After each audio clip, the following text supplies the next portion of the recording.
As it seems that everyone is in favour of the proposal brought up by South Africa and Canada, it is hereby declared that the United Kingdom and all of her dominions are autonomous communities within the British Empire, equal in status, in no way subordinate one to another in any respect of domestic or external affairs, though united by a common allegiance to the Crown and freely associated as members of the British Commonwealth of Nations.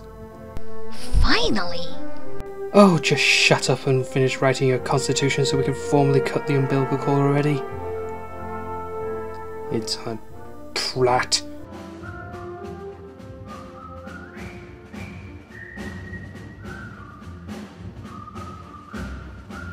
Took you long enough to join me. Well, excuse me for not needing to build a big military force. Unlike you, I'm not fond of picking fights. And I'm here already, ain't I? Only you? And what's wrong with just me? You know Alfred, he won't budge unless someone drops a bomb on him or something. Then I suppose I'll have to leave you in charge of defending North America as well. Well, you don't have to show how excited you are about the idea. Just play nicely with Newfoundland, would you?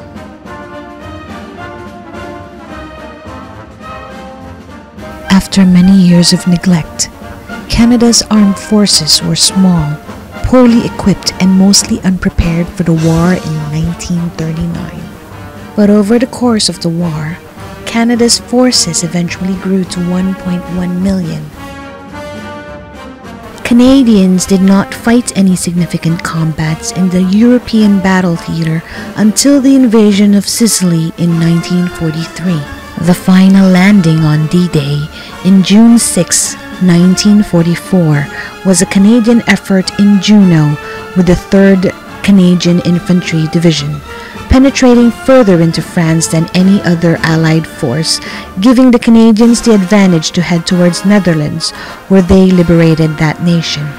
The colorful tulips that graced gardens in front of the Peace Tower in Canada's secret capital are a thank you gift from Netherlands to the people of Canada. But Canada's most important contribution to the war effort was the manufacture of trucks, tanks, aircrafts and ships which served the British Commonwealth and Allied forces. Most vital was the contribution made by Canada's metal industries. Half of the Allied aluminum and 90% of Allied nickel was supplied by Canadian sources during the war.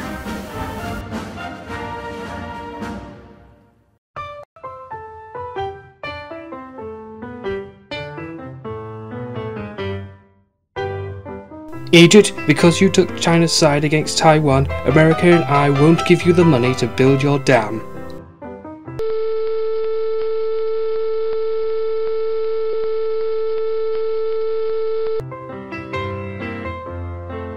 Well, say something.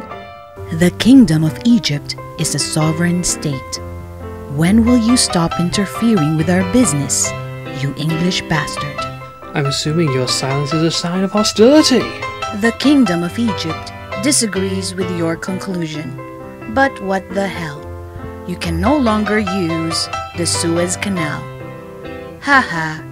Ha ha ha. You don't have the right to do that! I agree. Prepare to be invaded.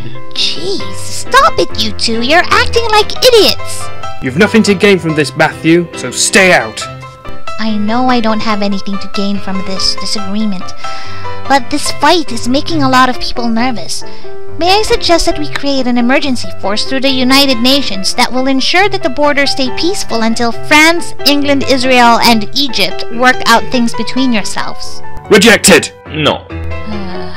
Alfred. Huh? Sure, whatever.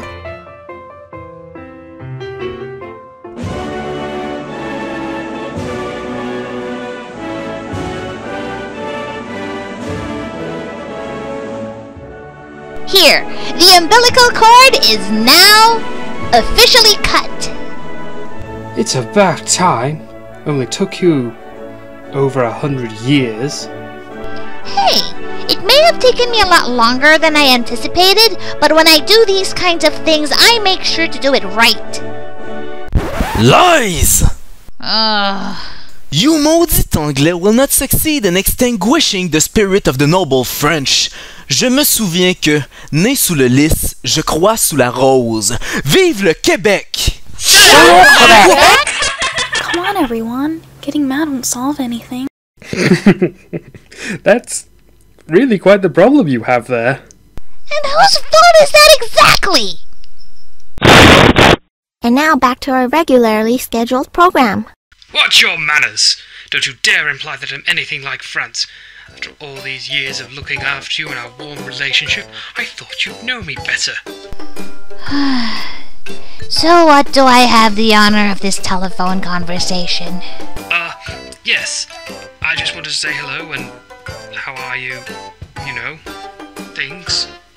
Like the 2010 Winter Olympics? Yes, that's right. I'm sure it's not going to be as grand as London in 2012, but I hear there were setbacks. BC's doing a good job fixing the glitches. I see. Yes. And the, 2010 G8 and G20 summits. Yes, of course. That's right. It's your turn to host. Ontario's handling it. Yes, glad to hear that. I can't believe I wasted precious airtime because of you. Waste what? What are you talking about? That's all the time we have for today. Please continue to send us your questions about Canada. And don't forget to join us next time for another exciting episode of Canada, eh? Never mind. Just spill it and tell me what you want. You don't happen to have any extra cash you could lend your old dad? Are you going to help get the European Union to lay off my sealing industry? For goodness sake, Matthew, just let go of the damn seals already. Of course. It's typical of you to be more concerned about the seals than the people dependent on it for survival and our traditional way of living. It's barbaric! There's nothing traditional about commercial sealing. And I taught you better to get rid of those old prehistoric native Indian habits of yours. That's First Nation or Inuit, and it's very humane. Hooded seals were saved from near extinction and are flourishing now thanks to my strict conservation policies, which I can't say the same from your foot dragging to push the European Union to decrease your cod fishing quotas near my waters. It's counterproductive to my conservation efforts. And tell Spain to keep in line with the rules. Don't you dare change the subject and talk your way out of this one. You're still centuries too young to think you can. And don't you dare start talking in bloody French!